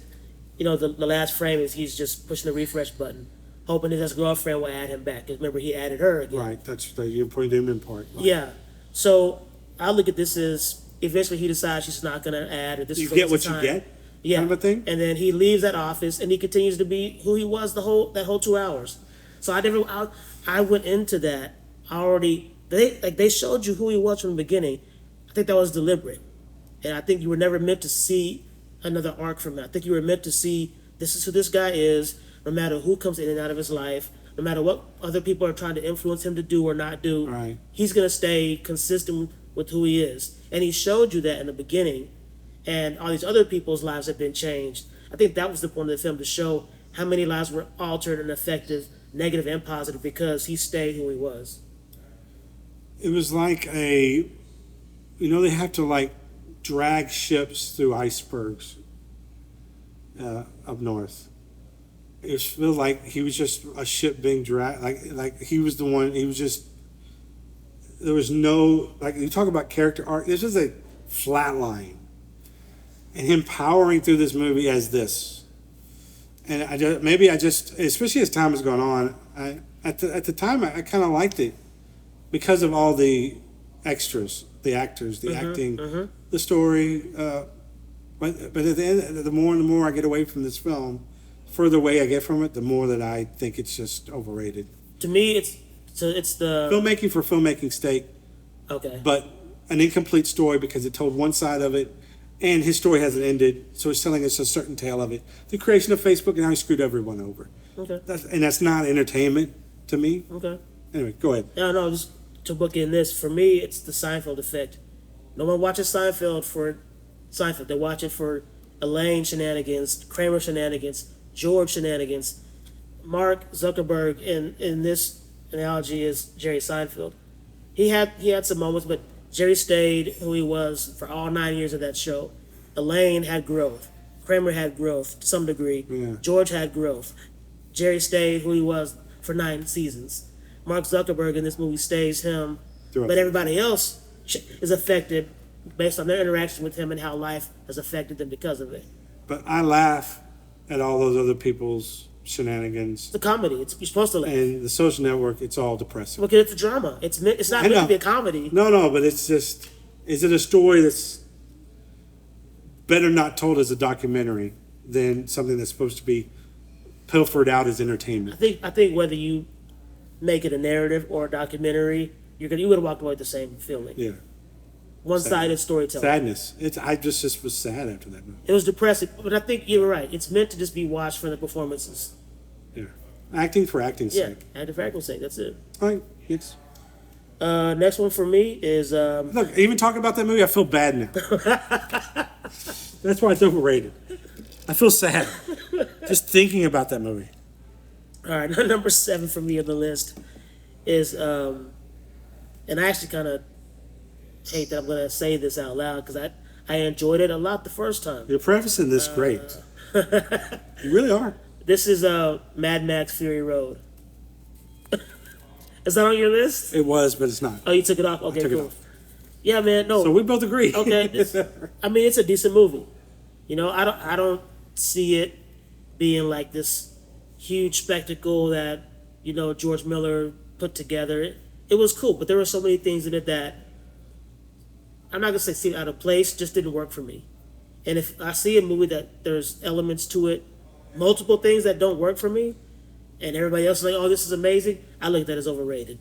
You are discussing an overrated film with me because you like all these things, and I mean, it's your opinion versus mine. So I'm not sitting here telling you that you're wrong. I just think you are in love with an overrated movie, and that's what I think happened with Mad Max. Great performances by leads, Charlize Theron and Tom Hardy, but some of the fantastical elements to it were too out there. I gotta be able to envision it in my head, and I think I have a pretty abstract, vibrant personality and thought process, and I can dream up some crazy stuff in my head. I have jotted many things down that people would think, "But where were you? What was your head at? What was happening in your life when you wrote that, or we came up with that idea?" But there are some things in this that are so far-fetched, like a wasteland in the desert. These guys that can't wait to go kill themselves so they can go to Valhalla. I don't understand any of that. It's like kamikaze style warfare. And then you got, again, talking about being thrown into a scenario. Mad Max is already just caught. We don't have any prior knowledge how he got there, what happened, and it's not even really about Mad Max. That was my key thing. Yeah, you can't title it Mad Max Fury Road, and he's not the lead of the film. He's not the focal point of the film. And I'd argue with Tom Hardy, although I think Tom Hardy's a great actor. You could have literally Anybody else, and that would have been the same. I agree. It is a Furiosa movie. Yes, It is not a Mad Max movie. And anyone who watched the Mad Maxes from the '80s, you know, Mad Max and Thunderdome and all that, it was not a great representation of that character, but it was a great action film. The action, undoubtedly, the cars and all of those things. If you're a fan of action, that's the reason to watch the movie. I'm not sure it's a reason to watch it in black and white, but it is at least I know that for me in theaters in color was great to watch the action part of it, and in a lot of cases this is just an get to A to B back to A movie. That's it. That's the simplistic part of it, and on an action level that's fine. Just get to A to B. No, we're not complicating things here. But yeah, to call it a Mad Max movie when Mad Max literally was a side character at best in this movie, it's not even. Yeah, but I think it's way overrated for that reason, even alone. Okay. And I've seen Furiosa, and I was even less impressed with Furiosa. I gave it a chance. My friend told me Furiosa is maybe the best movie he's ever seen ever. So I mean, it's just different strokes. It is for sure. So, but I didn't even give Furiosa a chance, and after he told me that, I was like, I gotta watch Furiosa now because you love it so much. I need to check it out. All right, moving on with my list. My number 7, American Beauty, and I watched this movie despite probably not knowing that it wasn't necessarily my kind of movie. But there's so much buzz around that movie, especially Oscar talk. And I watched this in a movie theater that was showing it as like $1 movie. Okay. So it had been on its theatrical run for a few months already, and they were like, "All right, well, we're still a bunch of these movies for just $1. Come in and watch in the middle of a Thursday." I gotta say, before you continue, not to cut you off, which I just did, if you only paid $1 for a movie and still feel it's overrated, that's pretty bad. Well, yeah, and it was just the way the movie ended. Obviously, although rewatching it today, the ending, it was kind of beautiful. The things that he said about his life, but it's all the turmoil that this suburban family has to go through to get to what is ultimately a murder at the end of it, and the murder of the patriarch of this family, the father. Obviously, I'm not even tying anything in with the Kevin Spacey stuff, right? It's kind of sometimes hard to watch now, but even back then it was hard to watch. It's just, it wasn't what I thought it was, and it was also what I thought it was in the sense that I didn't deserve the hype that it was getting Oscar-wise, but I know they typically like to give Oscars to movies that are like this, that are substance over style, that are like, oh, this is real life. This is these actors, which great acting performances by everyone, right? But the idea of that we got to show the dirty underbelly of suburban life, and everybody has all these pushes and pulls on them, and he loves her and she loves him, and this, that, and other. And you think the movie was made to get under people's skin and make them uncomfortable? I don't know why it was made. It's not entertainment. I don't know what kind of masochist gets off on it, maybe. And I'm sorry if this is a movie that you really love and I'm saying some bad things about it. Look, different strokes, man. You love it. It's just, for me, it just fell short of all the hype. And every time I hear American Beauty, it's a bad taste in my mouth with it. So, such an unsatisfying ending, although ultimately it's kind of a beautiful thing. The most beautiful thing about the movie was a plastic bag. And when a plastic bag is the best thing about your movie, it's not a good movie. You know what I'm talking about? I'm only laughing because I know exactly what you're talking about. So, quick story. I'm in the drive-thru. This is like months ago. Me and my niece were at the drive-thru at Dairy Queen, and while we're waiting, there's a plastic grocery bag spinning. Just like caught in the wind. Yeah, and I didn't make the connection to the movie, but I know what your reference because I've seen it. And I remember just looking at my niece, and I was like, this is one of those moments you see in films. I just wasn't making the connection all the way to the movie, but where there's like a voiceover where, what if there's a movie about this bag and he's narrating his own life, or an observer is narrating the life of the bag, and it's just like the bag dances lonely in the night. So it starts off like that, right? The spinning bag in that movie, you're mesmerized by that. Yeah, for whatever reason. That was beautiful. Yeah, that was the American Beauty, a piece of trash dancing in the wind. Because nothing about other than that, nothing about that film is beautiful. But maybe that's the point. I enjoyed the movie, but I wasn't sitting here thinking, "Oh, I got to tell everybody about this. You got to go check this out." And I don't think people were saying that as much as just the Oscar buzz about it. But you know what? That's kind of a general opinion about Oscar-worthy movies. Is they're like, I don't get it. I don't get the hype around it. Why? A lot of movies like that. We talked about Parasite, a while back. The same thing. And then, any other movie that's probably won an Oscar, there'll be a bunch of people who are thinking, why did this movie win? What's so special about this movie? And Parasite, I didn't think I was going to like it. I liked it more than I thought I would like it. typically with foreign films, it's just I never know. And you're not a subtitles fan either, so I'm not, but ultimately I did like it. But there's always a quirky element to those films. Mm-hmm. A lot of mishmash of different genres that I don't really care for. But actually, Parasite was actually better than I thought it would be. Okay. All right, that was American Beauty. What's your next one? Number 8. Number 8 for me also has been discussed before on this podcast. Avatar. Yes, I saw this on some people's lists too. Yeah, and for me, it's overrated for a couple of things. And I've talked about before how I think this was just. So we talked about True Lies earlier on my list. Golly, James Cameron. Number 6. I said we're going to go back to James. Oh, you meant Rick James. All right, keep going. Rest in peace. Cocaine, man. Hell of a drug. It's just a lot of blue, and at the end of the day, it's what? I don't get it. A lot of blue. What did I say? No, it's just like we're talking about overrated movies, and the first thing your first thing is like, there's so much blue. There's so much blue. There's so much. And I've had friends tell me that the second one is even more blue.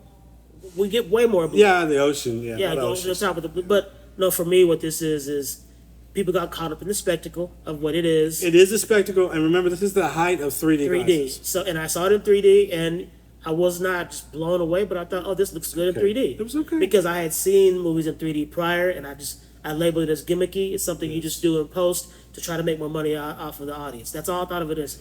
So when this movie comes out, I see it in 3D because I'll give 3D one last chance. Because I'm hearing all this buzz about visually how amazing it looks in 3D. So I fell for it, and I actually feel like I got my money's worth. But that can't just give me the story. I don't get everything out of just how cool something looks. Because at the end of the day, like I've said this before to you, many other people, this is just Pocahontas all over again. Just 9-foot-tall blue people. I'm gonna stick to that to the day I die. I mean, how many movies are just Seven Samurai? Like there's only so many stories to tell. Yeah. It seems like we're retelling a lot of them. So I don't discredit it for resembling a other story, because I think a lot of movies, other than everywhere all at once, whatever, that doesn't resemble anything in this known universe. But a benchmark for me to define, well, I guess whatever the antithesis of overrated is. Yeah. It's not just, you can't just be visually stunning. You got to give me some depth. I can look at colors on YouTube all day long and shapes and whatever, real art, but I need much more than that. You didn't feel like it had that. You didn't feel like it had the depth. I didn't. Because I feel like it was overshadowed by the visuals. That's all I heard everybody talk about, how amazing. They would say this movie is amazing. Now I always wonder, well, why? What's so amazing about it? And then I see it, and instantly I said, oh, they're just talking about the visuals. They're not talking about the story or anything else. It's just visually how it looks. Just a popcorn movie. That's it. Right? Yeah. Okay. And I think that was a holiday movie. And how Christmas. people just speak so highly about it kind of gets on your nerves a bit. A little bit. Gotcha. All right, so going back to my last 2 out of 3 are basically movies that I just wasn't around when I wasn't alive when it came out. So the impact of the movie didn't hit me as one of the initial people who saw it. And then I saw it so much later in life that I saw it redone and done better. So when I went back to watch 2001: A Space Odyssey, I could get why they were impressed about the space visuals and the walking in zero gravity and that kind of a thing. And if you've never seen that before, I would understand why that would be so visually, and things are so slow in that movie. It's very slow paced. Yeah. Because they're highlighting, look what you've never seen before. Yep. But to a person who thinks that there are episodes of Star Trek that look better now, it was a little daunting to have to walk through. Right. Throw on an incoherent story of the interstellar, like in the whole black monolith that shows up, and no explanation of what is happening, but what you have to extrapolate from what you're seeing. Right. And again, I think a movie is like, they're gonna have to watch this several times to really get what I'm. The whole how, like they interject a horror film in the middle of it with how the whole trippiness of, I guess, the 60s and 70s, whenever this came out in the 60s or whatever, the trippiness of the astronaut getting reborn and becoming a new life form. I tell you, that was happening. It was a fetus, and then he was in a bedroom, and then it was so esoteric. And people were like, this is one of the greatest movies of all ever made. Well, maybe when that came out, I could see that being true. Now, it is a confusing mess that, similar to Interstellar and some other films that are just confusing. And look, confusing doesn't equate to overrated. I get it, but in this particular case, I don't really get. If it's again an Avatar visuals alone, I get it. Story wise, it's all over the place, and does not explain itself. It does not care to explain itself. It's just you figure out these visuals. Yeah. There's no verbal communication of what's going on, unless it's in the subtitles, and I didn't read it. They're just in parentheses saying, "Okay, this is what's happening." I don't think they do that. So, people who love those kind of movies, this is the gem, I think, of that. The idea of, like, this is a movie that makes you think. See, I don't go to movies necessarily to think. See, I do. So maybe that's why. But this is just the most, especially when it comes to the ape and the black monolith and the being reborn thing at the end and the just trippy visuals at the end.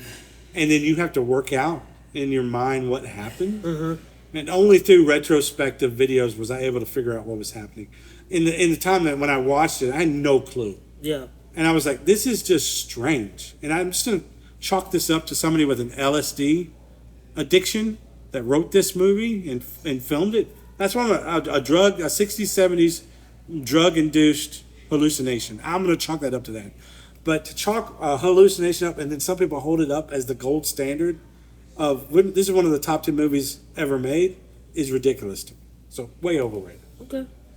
And done better, obviously. Very, very passionate, I can tell. Oh, boy. Maybe too passionate. All right.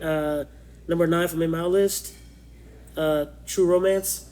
I just didn't get it. Yeah. Just didn't get it. That's all it is. But a lot of best list or most influential movies of all time cinematically, this is on a lot of those lists. And I love Christian Slater. I love Patricia Arquette.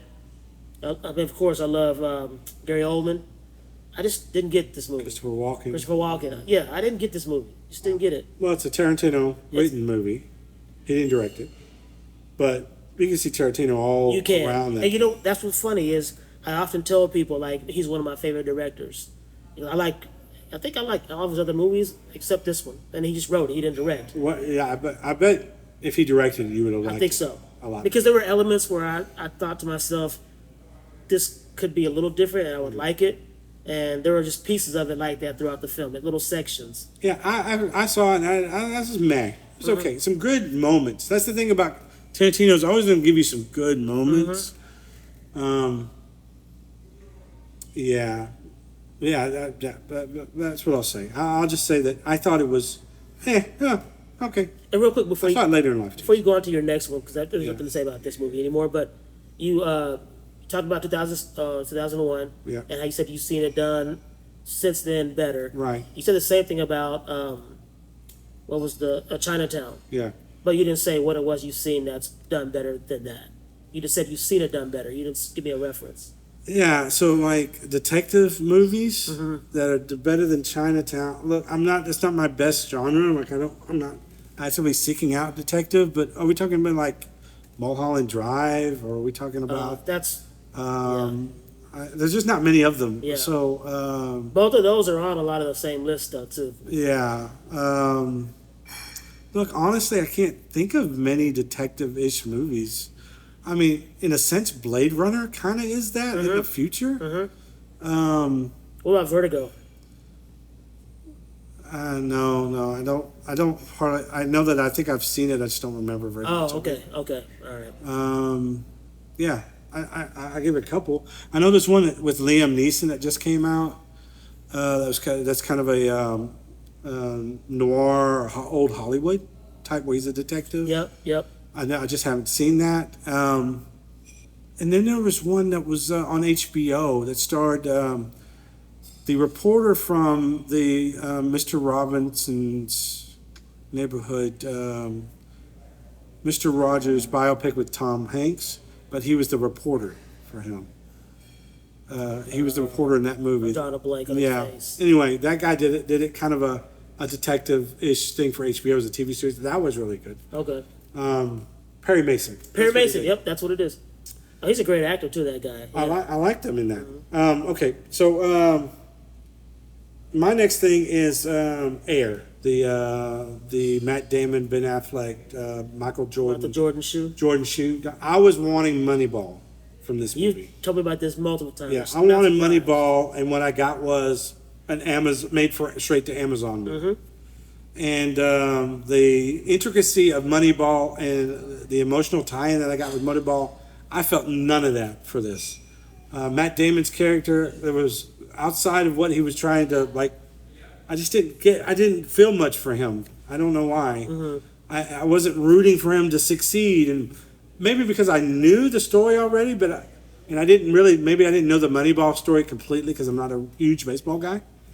But because I knew that it was going to work out the whole time, that all of the frustration and the things it took to get them there kind of laid flat for me. Okay. And this is a movie that I was overhyped for, and it underperformed for me. And then everyone's praise for it afterwards, I didn't get. So that's why I was over. Yeah, that's one of the movies I never saw, mainly because I heard everybody else praising it. And again, That turned you off. Yeah, I don't like the fall. Yeah, I mean, it kind of did, man. I'm not gonna lie. When everybody loves it, I'm not gonna watch it. To some degree, I mean, I'm gonna see Deadpool, but I just, again, I don't want to just go in. Men in Black was not the first one on this list because of what's happening with Air. What happened with Air? Everyone talked about how amazing it was when it came out, and then when I saw it, I was super underwhelmed. But I fed into their false sense of whatever, that this movie was going to be amazing, and I took their word for it, and I fed off of their feelings and energy, not my own. And when I went in, I was disappointed. So I haven't seen Air because of that, because I've heard nothing but positive things about it. And you know what? I might end up watching it, and it might end up being a decent movie because of the fact that you know. Yes. Yeah. So I'll go in low expectations. None. Don't have any. Oh, so you're not even recommending? No. I just think you could just spend your time doing something better. I don't know. Okay. I'm so disappointed by that. That's why. But if you've got nothing else to do, okay. And there's every other streaming service is down, and the only one that's up is Amazon, and only showing Air. I see what's going on. Yeah. Yeah. Okay. Yeah. Go ahead. Knock yourself out. All right. Last one for you.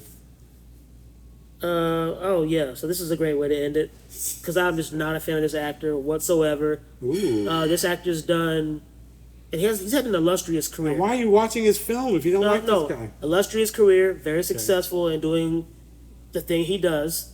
There's only 2 movies in his illustrious career that I actually like. Okay. And we're talking about the actor Jim Carrey and the movie's Ace Ventura: Pet Detective. When I saw this movie, I hated it. I get why. When did you see it? That's the big key for that.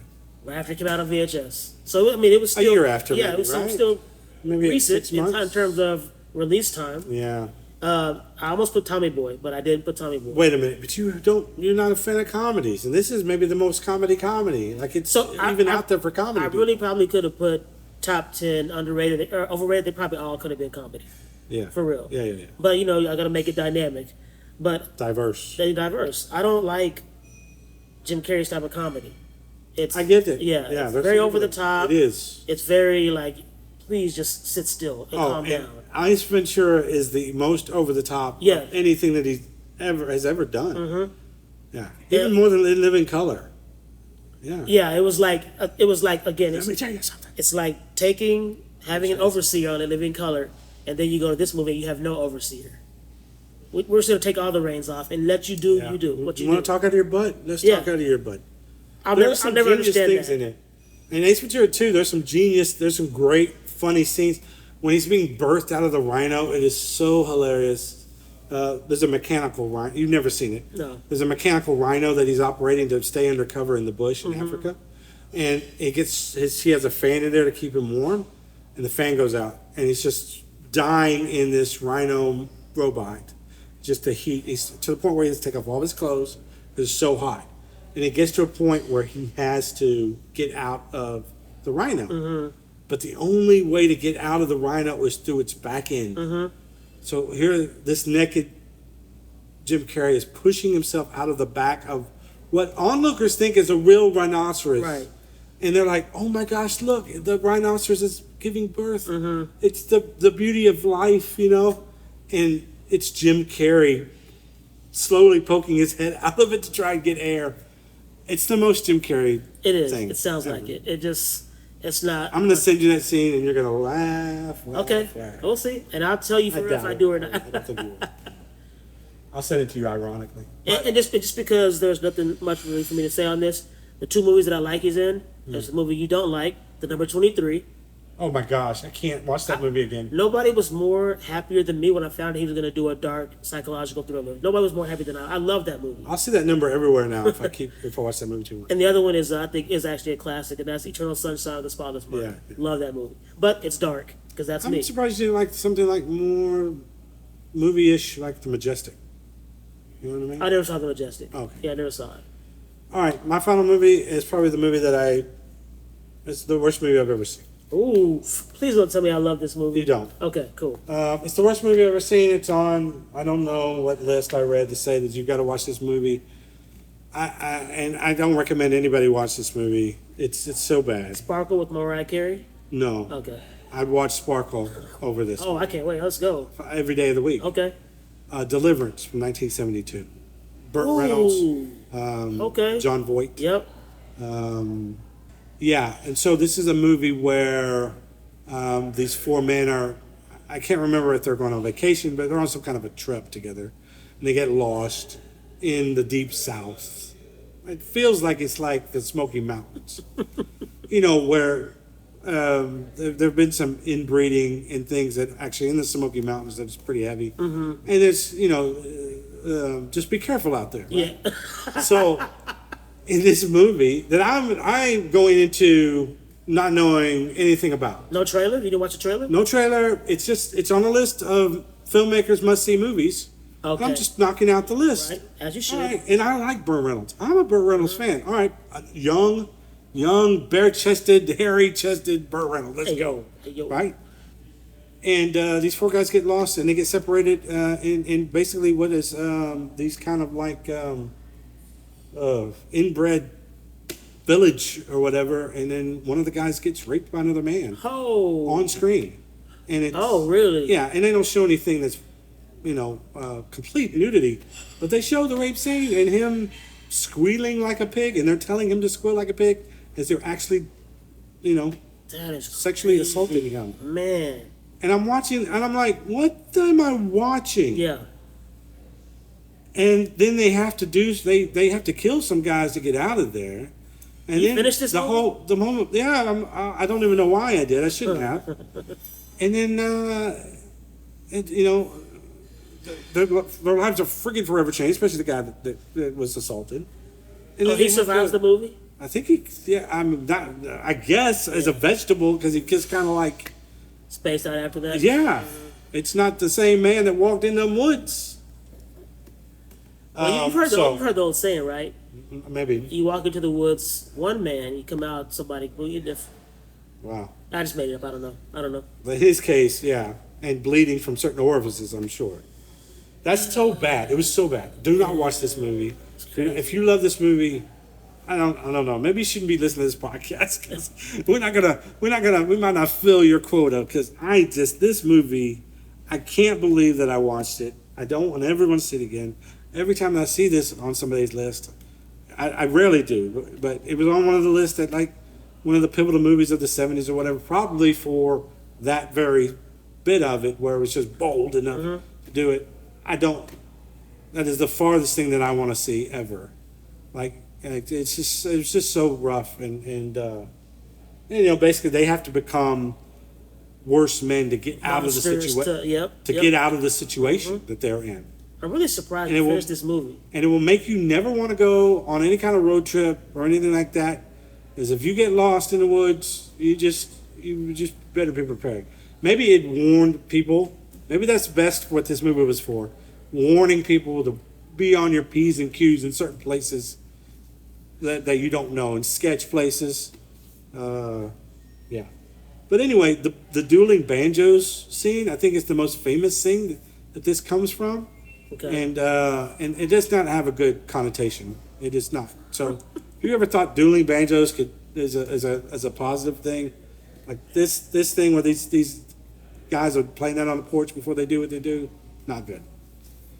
So yeah, Wow. Wait. that is a movie that I didn't even need to research because I was like, I never want to see it. I don't even want to hear the name. We got to work on the ending of these episodes because that was a dark ending. Dude, To end this telling list, you, come on, man. so overrated. We go from Ace Ventura to Maybe that's the perfect dichotomy between the light and the darkness. Again, Sparkle, so much better than it. man. But yeah, so to me, not only overrated, that is literally criminally overrated movie that I think everyone should avoid. If it's part of your list, or any of these are part of your list, again, please don't take it personally. These are our own subjective views. We want to hear what your top 10, like, can you offend us? I want to hear your top 10 list, and you can put some of Mike's favorite movies on that list if you just want to get a rise out of us or something. But yeah, we want to hear what your list is. And you know, we want to share in our passion and love for movies. And in this case, our passion against a handful of movies that we think are overrated. So again, thank you for listening. As Mike said, please share, please like, please share with a friend. I always say this, I don't necessarily want you to share just wildly to everyone. If there's a person that loves movies as much as you do, as much as we do, then I think they could benefit maybe from listening to this podcast. Maybe it's something they can enjoy on their way to work or their commute or on their morning walks or something like that. And we can discuss our top 10 list with you potentially every week or so. And we just thank you for listening. Mike, outro the outro. Yeah, don't just share bomb people. That's rude. It's a good way to get cut off. And if you get cut off, then we get cut off. So don't do that. Always support your local businesses, especially restaurants, because there's some good food out there. May have some food content coming soon. Not on this program, though. Why not? Top 10 movie foods. Yeah, that's something else, man. That's in the work as well, though. Just stay tuned. I got a bunch of stuff down the pipeline. Again, 20%. Run the yellow lights. Stay safe. It's election year, so everybody just be safe. And Don't get lost in the woods. and stay out of the woods. See ya. Later.